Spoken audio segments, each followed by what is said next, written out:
Rostov-on-Don, Russia, October 1982. A special task force is desperately searching for a serial killer. The investigation had begun 4 months earlier when the body of a 13-year-old girl was found in a desolate patch of forest. She had been stabbed repeatedly. Her eyes had been gouged out.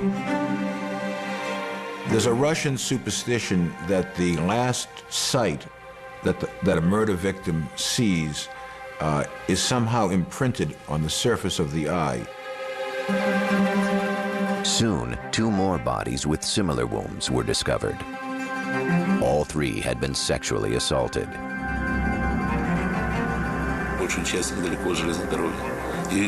All the bodies were found in the woods near the railway tracks in the Oktябрьsky and Shakhty districts.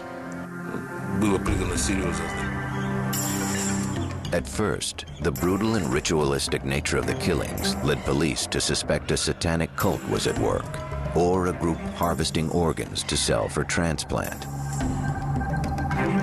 Police also wondered if a gang of boys from a local home for the mentally handicapped might be responsible. They dubbed the investigation the Case of Fools. None of these theories panned out. In the Soviet era, local investigators were not prepared to understand the brutal nature of the killings. They had not dealt with anyone of his caliber before. They were reluctant to admit that things like this would occur in a communist state.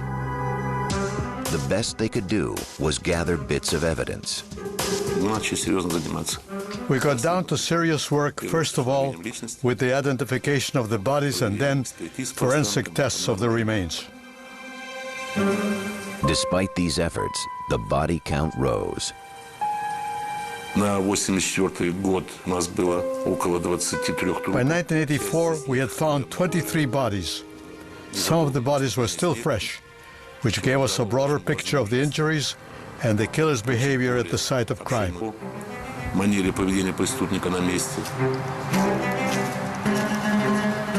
the victims were young girls and boys who had been discovered in the wooded areas around Rostov.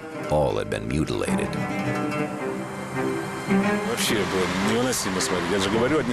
When they found some of the victims, you could still see the reflection of horror in their eyes. It was very hard to look at because many were just children. There were cut abdomens, amputated breasts. It was horrible to see. And in many cases, it was clear that those body parts had been removed by the teeth of the killer.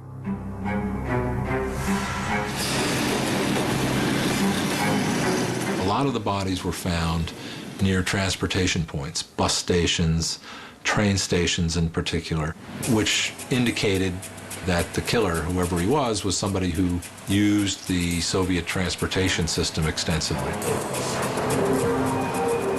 Despite clear evidence that a serial killer was on the loose, Soviet police and the Communist Party-controlled media refused to release any information. In the absence of real facts, rumors spread throughout the region. There were rumors of people with state black limousines, scarfing up children in the countryside. But in the absence of any real media, these children disappeared and nobody knew that they had gone. With no solid suspects, Rostov police began a wide-ranging manhunt, arresting nearly anyone who looked even vaguely suspicious. They had a lot of manpower, and they deployed dozens and dozens of detectives trying to come up with suspects. But for 8 years, the killer remained at large. Initially, his victims tended to come more from the ranks of what they called women with disorderly sex lives. As time went on, he started to take more and more boys, innocent children, whoever he could lure and kill. He chose children whose physical stature made it easy for them to be manipulated. He chose prostitutes who were willing to go with a stranger. Police focused their efforts on transportation hubs. They put very high-profile police officers, uniforms, etc., in all but a few train stations or bus stations. All the large stations were patrolled by policemen in uniform. We were trying to play on the criminal's emotions and drive him into an isolated location. Undercover officers were used to keep these remote locations under surveillance. In early November, the strategy paid off. A plainclothes detective at an isolated train station spotted a man emerging from the woods. The officer noticed a smear of blood on his cheek and what appeared to be a severe cut on his finger. According to the policeman who was watching him, the suspect washed his shoes and cleaned his coat. The policeman in civilian clothes asked him to show his papers. He identified himself as Andrei Chikatilo, a 54-year-old grandfather and loyal Communist Party member. The detective did not have enough reason to hold Chikatilo. He did, however, file a report on the incident. 24 hours later, a passerby discovered a girl's body in the same woods. It happened the next day after Chikatilo had been stopped on the platform. The body had all the typical injuries on it. The chief of police immediately demanded the files of any suspicious individuals who were registered in the last 24 hours.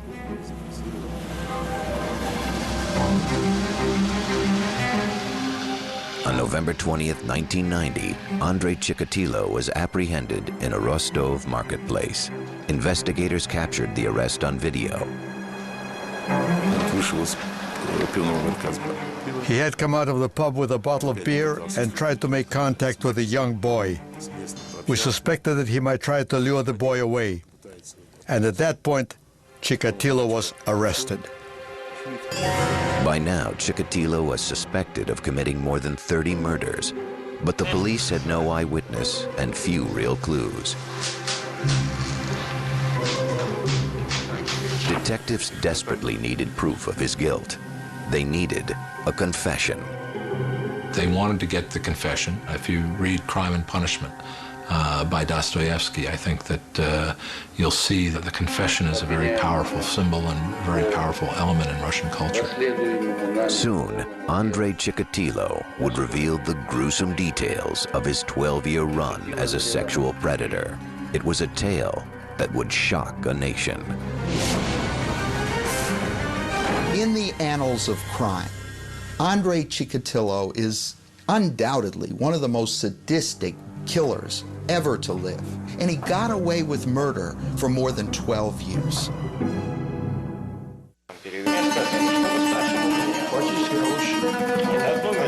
November 1990. Police in Rostov-on-Don, Russia, were interrogating suspected serial killer Andrei Chikatilo.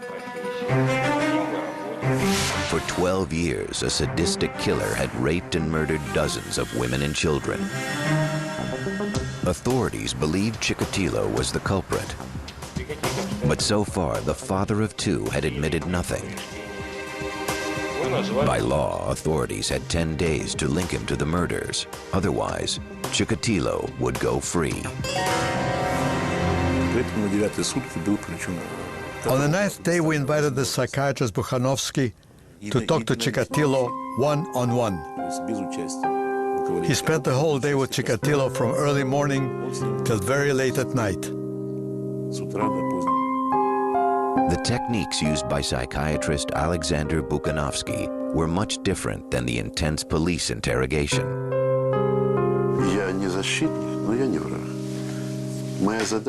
I explained I wasn't his enemy, although not a defender either. In the medical language, there are no words like guilty and wrong. I wasn't his judge, but just a doctor. Chikatilo opened up to Bukhanovsky. After several hours of conversation, he began to confess his crimes. He probably, in some respects, wanted to be caught. I can't imagine somebody doing that for all those many years and not realizing that he was living in a hell of his own creation and wanting to be out of it. He took even a kind of smarmy, perverse pride in demonstrating his various techniques, which he did in the KGB gymnasium, where little dummies were used to represent the victims. Not only did Chikatilo admit to the 36 murders of which police were aware, he also described 17 more that they hadn't tied to him. From then we began to collect evidence to prove his connection to the other murders. Или брюки только спущены? Нет, как, ага, я вот не понял этого. Он в это время одежда у него... Chikatilo was more than willing to show how he disarmed people, how he tricked them, how he tied up the boys, how he inflicted the knife wounds, and how he even had sexual relations with his victims, either in the stage of near death or after death. What we do know about the serial killer is when you start to talk with them, they hold everything together. Then they begin to disintegrate, and they begin to be able to share bits, pieces, odds and ends of murders. Нашему предложению остановились вот, значит, у кладбища, центрального кладбища города. On the evening of December 7th, 1990, police drove Chikatilo to the local village of Shakhty. В городе Ростове. Again, one of the officers had a video camera. Вместе с вами прибыл в город Шахты.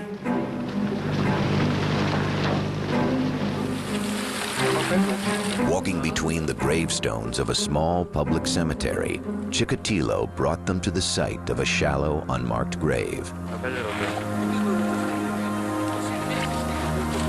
Police dug until finally a child's sneaker emerged through the earth. Chikatilo watched casually, detached from the proceedings. But these horrors would shock the Soviet nation. What could have created this brutal killer? How could he have killed so many for so long? What would cause a person to slip over that line and become a serial offender of any kind?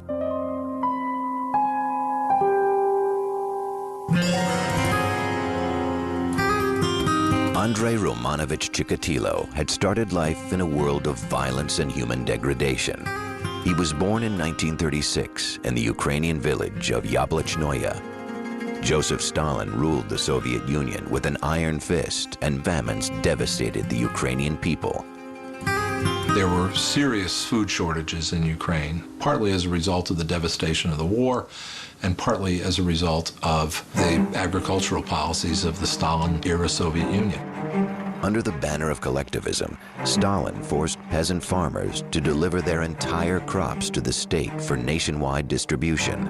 In the Ukraine itself, however, people were starving. There were outbreaks of mass cannibalism in Russia that were caused simply by hunger. Reports of cannibalism became so frequent, they developed into a kind of folklore. A typical family cannibalism story. My aunt was arrested because she had somebody over for a meal, and there were fingertips floating in the soup. As a young boy, Andrei's own mother told him such a grim tale about a horrific event that had supposedly happened just before he was born. His mother used to tell him stories that his older brother was cannibalized because of the famine that was taking place. She constantly used it as a warning: don't go out and play after it's dark. They'll grab you and eat you just like they did to your brother Stepan. Her claim that his brother had been cannibalized was impossible to confirm, but psychiatrists speculate that Chikatilo himself might have been traumatized by another crime, an assault on his mother. His sister was born in 1943 during a time when the Germans were occupying a large part of Ukraine where he lived. And his father was supposedly in the Red Army at the time. It's hard to imagine how the father could have gotten back to the family home to impregnate the mother. And they had a one-room home. So it's quite possible that he saw a German soldier rape his mother. Also devastating in the eyes of 13-year-old Andrei was the fate of his father, taken prisoner by the Nazis. When Chikatilo's father finally returned home in 1949, he was suffering from tuberculosis. Rather than being rewarded for his war service, he was branded a traitor to the Soviet government. You either died in battle or you triumphed, and there was no third way that was honorable. Stalin's paranoia was such that soldiers who were captured by the Germans and held captive were considered suspect. Although the Communist Party made Andrei's father an outcast, Andrei's own devotion to the state was such that as a young teen, he became an active member of the Communist Youth League. Chikatilo was very genuine in his belief, in his professed public belief in communism. But with the onset of puberty, young Andrei realized that he was not like the other boys in the Youth League. He never fit in very well, and he felt embarrassed and humiliated generally about his lack of sexual prowess. His social circle consisted of much younger children, with whom he felt comfortable because they understood him, or elderly people who liked him because he was always a good boy. As a teenager, Andrei was attracted to young girls, but he was humiliated when he found himself unable to perform sexually. At that point, he was probably as attractive a man as he was ever going to be, and started having courtship with a girl in the village. And his impotence destroyed that relationship. It became a subject of gossip in the village. It was yet another insult to Chikatilo's fragile self-image, and a discovery that would torment him all of his life. By 1955, Andrei Chikatilo was desperate to escape Ukraine and memories of a miserable youth. By his late teens, Andrei knew that he was sexually inadequate. To compensate, Chikatilo decided to better himself in other ways. He set his sights on the prestigious Moscow University, hoping to earn a law degree. But he failed the entrance exam. Disappointed, he entered a vocational school. He wanted to believe in himself as a person who had studied hard, which he in fact had, and gotten a university degree. Not an insignificant accomplishment given his origins. That was another layer of acceptability, if you will, another layer to cover up what really existed with Chikatilo. In 1963, at the urging of his younger sister, the 28-year-old Chikatilo married. He was living with his sister, and she had a spinster friend, and the two of them were put together, and having no better prospects, they married. His new wife, Feodosia, was a 24-year-old daughter of a coal miner. At last he had found a person in life with whom he could communicate and relate and have something approaching normal emotional closeness. He never was capable of normal sexual relations with her, but there was, through a kind of masturbation and insemination process, an effort made to conceive children. In 1965, they were successful. The birth of their daughter Luda was followed by a son Yura 4 years later. Chikatilo found work as a communications technician. Throughout this time, he continued his studies, working towards degrees in Marxist-Leninism, engineering, and Russian literature. The family had a balconied second-floor flat in a nondescript block. By Russian standards, it was a pleasant life. Outwardly, Andrei was a good husband and father. Feodosia had little reason to complain. She might have felt, well, he's a party member, he brings home his salary, he's not drunk, and he doesn't beat me. Those last two things would set him apart in a favorable way from a lot of men in the Soviet Union. His marriage, his children, his membership in the Communist Party, that's what everyone saw.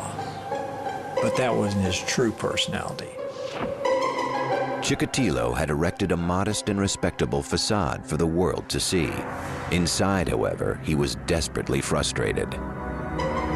Certainly the fact that he was fundamentally impotent enraged him greatly because he felt that in some ways he was a superior person, having gotten 3 university degrees. I think he felt throughout his life that that impotence was probably the most fundamental adjective you could use to describe him.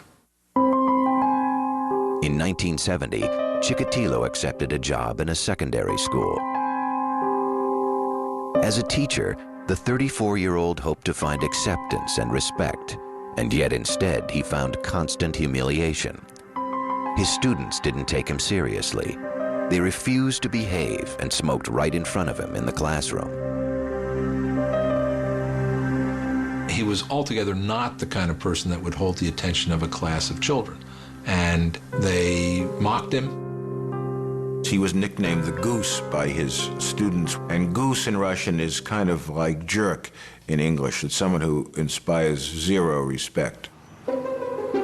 Worse, Chikatilo found himself enraged by the sight of young people around him falling in love and, in his mind, engaging in sexual activity.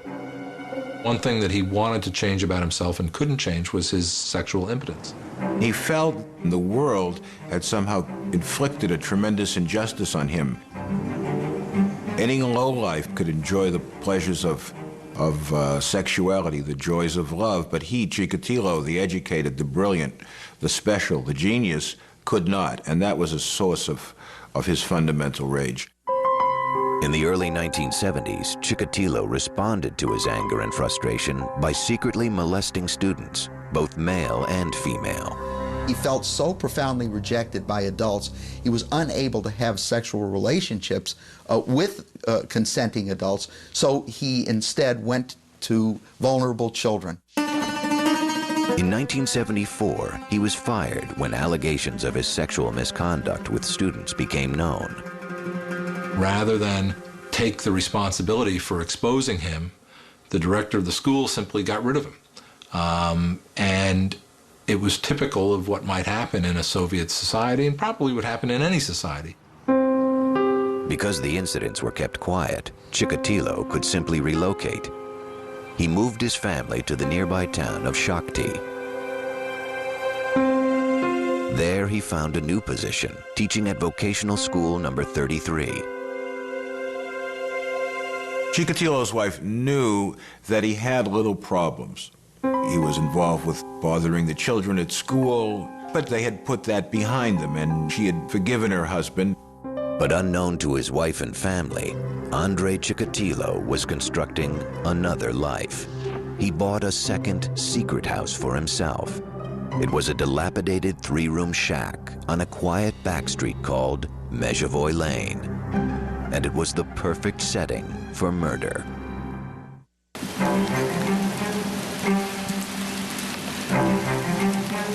In Shakhty, Russia, Andrei Chikatilo seemed to be a devoted family man. His inner life, however, was filled with dark and murderous desires. In 1978, he began to turn these feelings into action. First, he acquired a small shack in a rundown neighborhood. In December, he took a 9-year-old girl there. Her name was Yelena Zakatnova. Her friends called her Lena. He'd met her at a bus stop and offered her something Soviet children rarely enjoyed, bubblegum. She agreed to follow him to the house. He encountered this girl and first discovered with her that violence on the body of a girl was something that would get him excited. As he began to molest her, he grew increasingly excited and wanted more direct sexual contact with her. He was unable to perform sexually, so he used a knife instead. It was the moment when he discovered that murder was his passion. After that, he knew himself in a new way. Afterward, he carried Lena to the nearby Grushevka River. He set her body in the water, then tossed her school bag after her. She was found 2 days later. Although policemen investigating the case came across some bloodstains near Andrei Chikatilo's secret house, he was not considered the prime suspect. The problem is, from the point of view of the police, that he had no criminal record. He was a party member. He had a wife. He had children. he did not fall into any of the categories that they were used to looking for criminals in. Rather than focusing on Chikatilo, police found someone they deemed a more appropriate suspect, a local man who had spent time in prison for rape. He was later convicted and executed. Having killed for pleasure, Andrei Chikatilo was now able to erase the sense of impotence he'd felt all his life. He had gained a piece of self-knowledge that he could never shake, which was that what turned him on was powerlessness and ultimately the murder of another person. Still, coming so close to being caught had frightened Chikatilo. For the next 2 years, he went to work, spent time with his wife and children, read the papers, and waited. He quit teaching to become a supply supervisor, or tolkach, a position unique to the dysfunctional Soviet economic system, where contracts for raw materials often went unfulfilled. The job of a tolkach was to go around to the various enterprises and try to get them to send the cement or send the rubber or send the steel or whatever it was that was necessary. It was normal for him to go on the road for several days to visit the supplying enterprises for his own enterprises and be gone without any supervision. It was not a particularly prestigious job for a man of Chikatilo's education. He traveled by train to various factories, trying to maintain the image of a dutiful Soviet citizen. He does have a struggle. I don't think he just gives himself over to, I am evil personified. I think he says what I'm thinking, what I'm wanting to do is not healthy, it's not good. In the case of someone like Chikatilo, the brilliance and the strength of the person was in this iron discipline of keeping the two halves of his personality utterly separate. For over 2 years, Chikatilo managed to keep his murderous rage under control. But finally, the dark side of his personality resurfaced. On September 3rd, 1981, while passing a library in Rostov-on-Don, Chikatilo spotted 17-year-old Larissa Chichenko. She agreed to take a walk with him along the Don River. Instead, he steered her into the woods.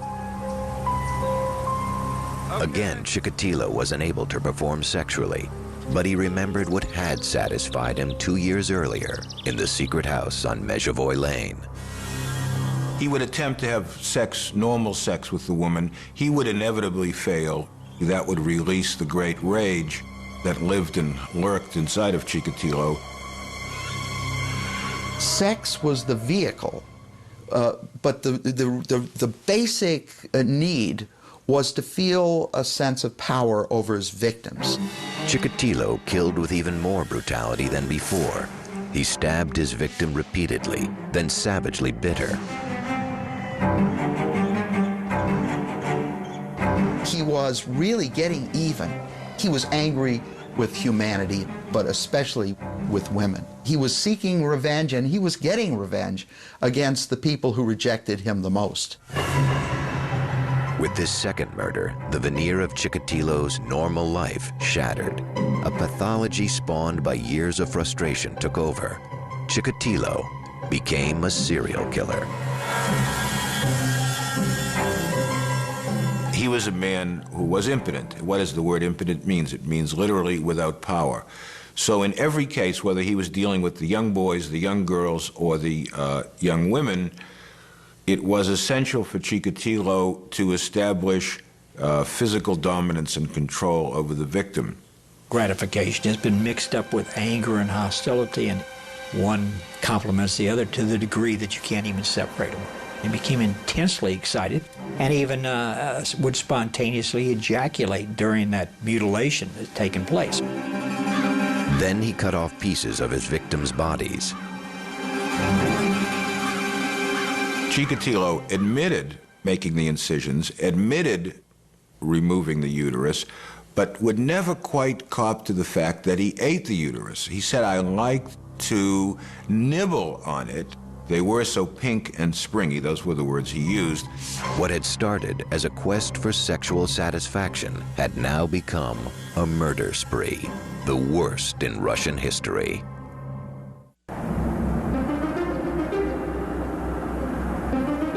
(1984), Rostov-on-Don, Russia. Andrei Chikatilo had now murdered 23 people. Faced with these brutal killings, police began to question anyone who looked suspicious.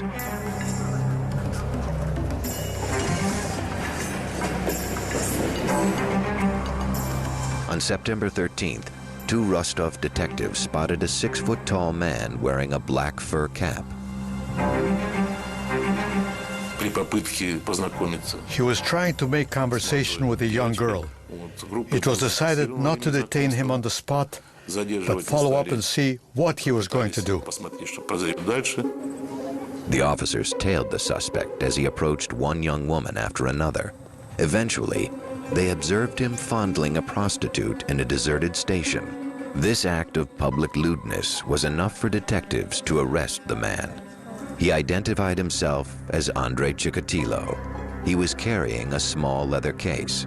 He had a briefcase, and in the briefcase was Vaseline, ropes, and knives. Well, that sounds to me like what we refer to as a kill kit. But after questioning Chikatilo, investigators discovered that he was a devoted family man and a loyal Communist Party member. He was eventually released. They were looking for a young killer who had a criminal record, who might have been known as a sexual pervert in his community. He had gray hair, thick glasses. He was tall and skinny with a little pouch of a belly. He seemed to be just another face in the crowd of people that you would see in a provincial Soviet city. In addition, police laboratories mishandled a blood test that could have tied Chikatilo to the crimes. Well, the Russian police were, first of all, technologically in the Stone Age, and in terms of organization were on that level as well. So typically blood and sperm samples would get lost. That in itself was an example of the failures of Soviet science and of Soviet production capabilities. Chikatilo was free to kill again. Police were desperate to stop the attacks, so they decided to try an American criminological technique, psychological profiling. Psychiatrist Alexsandr Kravchenko was recruited to create a psychological portrait of the killer. Preparing the criminal's profile took several months of hard work. I had access to top secret materials that have never been published. By analyzing this evidence, Kravchenko painted an intriguing description of the killer.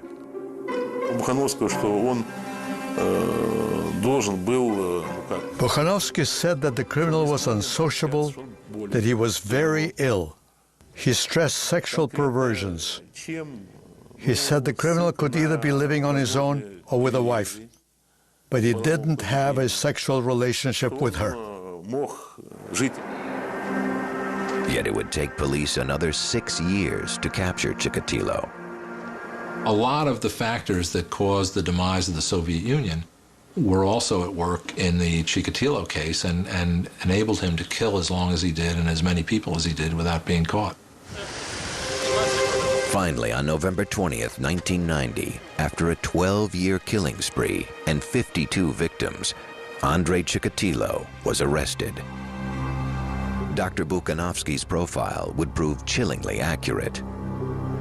In his confessions, he says he enjoyed their cries, he enjoyed the blood, and he enjoyed their pain.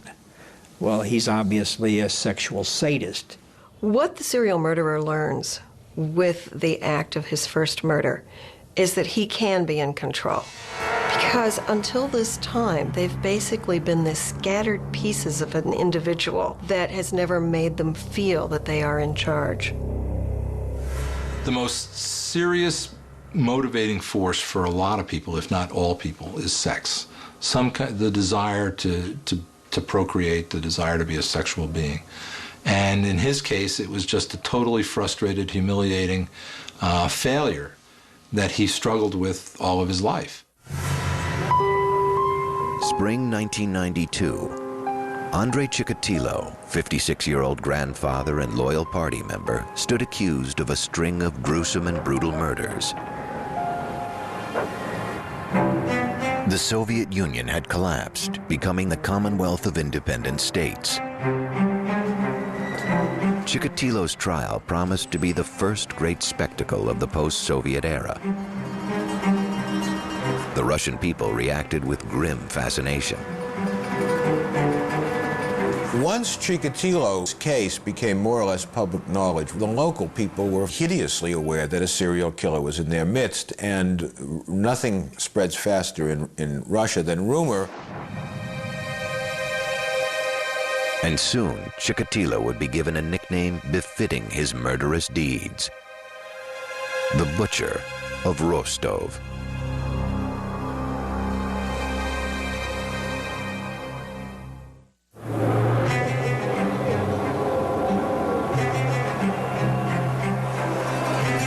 On the morning of April 14th, 1992, in the Russian city of Rostov-on-Don, citizens flooded the steps of the House of Justice, anxious for a glimpse of the accused killer, Andrei Chikatilo.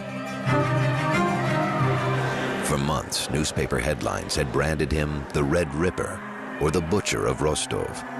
Chikatilo was dressed in a souvenir Olympic sports shirt provided by the court. His head had been shaved, a standard procedure to guard against lice. As proceedings began, the setting resembled a circus more than a murder trial. He was in a large iron cage in the courtroom. The cage was to protect him from the rage of the parents of the victims. He was never able to sit at a table and converse with his lawyer the way a Western defendant would have been. It was a bizarre scene. In the public seating, you had a number of family members of victims who were quite vehement in their desire to see him executed. And if they had had the option of seeing him executed by having wolves tear him apart, they would have voted for that.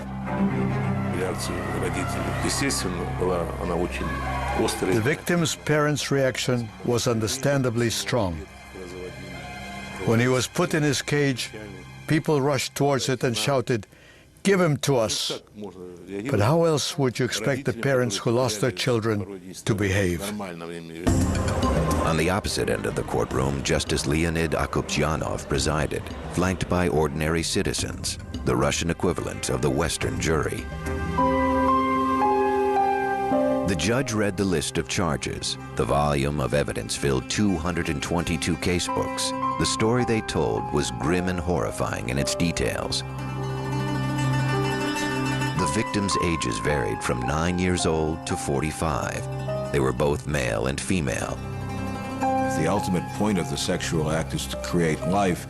Chikatilo's idea of it was that it should climax in death, so he was Mr. Anti-Sex, Mr. Anti-Life. It took 2 days for the judge to read through his list of indictments. On April 16th, the defendant was allowed an opportunity to address the court.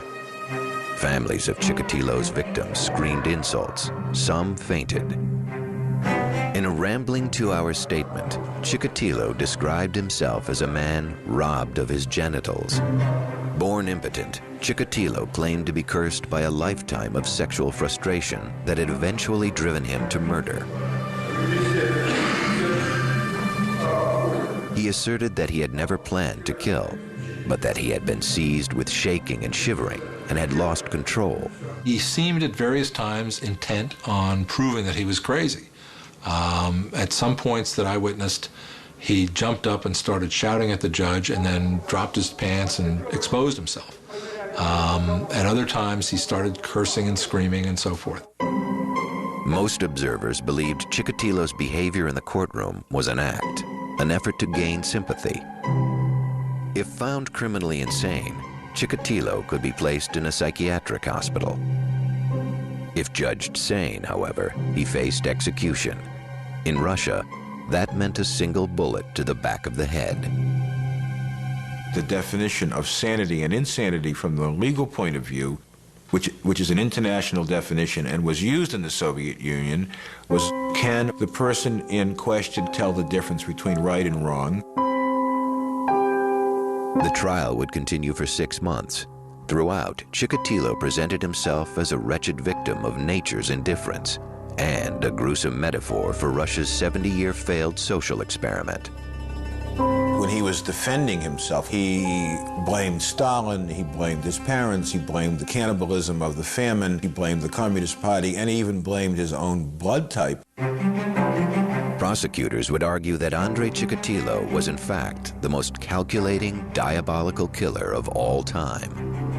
His crimes were sickening, but I don't think he was sick in the psychiatric or legal sense. Certainly not insane. He was more bad than he was mad, and he was certainly very crafty, but he wasn't crazy. October 14th, 1992 would signify the day of reckoning for serial murderer Andrei Chikatilo. It had taken nearly 2 months for Judge Leonid Akobzhanov to write his final verdict. Everybody knew he was going to be convicted. Everybody knew what the sentence was going to be. But there was, I guess, some value in going through the ritual.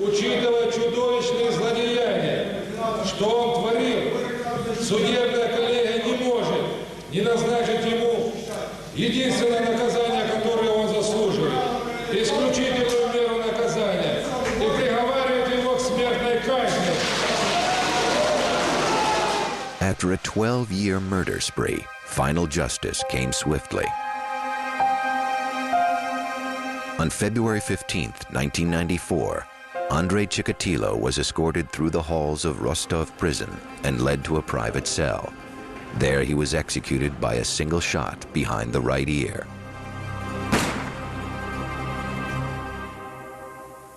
In the aftermath of his execution, writers, reporters, and victims' families attempted to find some trace of humanity in Andrei Chikatilo.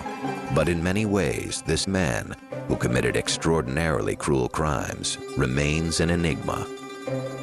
He spoke himself of some of his motivations, and yet when you hear any single explanation, it never rings with sufficient truth to explain the hideous crimes that this man committed. Having seen the dead bodies of so many victims, it may have seemed natural for me to hate him. And that is what I felt until Chikatilo was finally captured. At that point, I realized that Chikatilo wasn't in control of what he was doing. He was a very sick person, acting against his will. Whether you believe that he was the victim of the circumstances under which he was born, or whether you believe he was an evil person who used free will to do what he did and wanted to kill, that evil that grew in him is not something that's alien to all of us. Perhaps the final judgment on the life of Andrei Chikatilo was written by the killer himself, an expression of guilt and self-loathing that at the same time hints at his gruesome, violent nature. And now my brain should be taken apart, piece by piece, and examined, so there wouldn't be any others like me.